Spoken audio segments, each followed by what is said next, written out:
قرآن مجید چونکہ ایک ایسا کلام ہے جو عالمگیر ہے، جو سب کو اپنی رحمت میں سمیٹ لیتا ہے، تو آپ دیکھو وہ جو راؤ صاحب کہہ رہے ہیں نا کہ یہ ہمارے لیے ہے یہ قرآن مجید کی آیتیں، تو آگے کیا فرماتے ہیں؟ انہو بے شک من یتقی جو بھی ڈرتا ہے، یتقی تقوی اختیار کرتا ہے، ویصبر اور صبر کرتا ہے.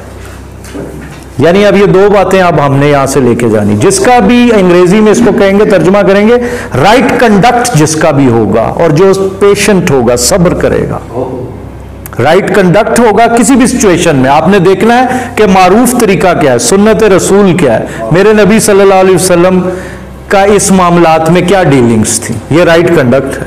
اور جو صبر کرے گا، ٹٹ فور ٹیٹ نہیں کرے گا، برائی کا بدلہ برائی سے نہیں دے گا، محمد صلی اللہ علیہ وآلہ وسلم کی سیرت کو اپنائے گا. تو فرمایا فَإِنَّ اللَّهَ تو بے شک اللہ لا نہیں یضیع ضائع کرتا اجر بدلہ اجر المحسنین ایسے احسان کرنے والوں کا اللہ اجر کبھی بھی ضائع نہیں کرتا.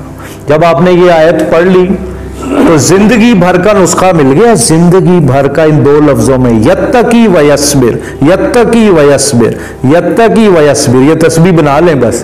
جب بھی مشکل میں آئے، encounter who, when you come across some situation where you feel that you don't know what you are going to respond and how, in what manner, always think about this verse, this piece. یتقی و یصبر، یتقی و یصبر.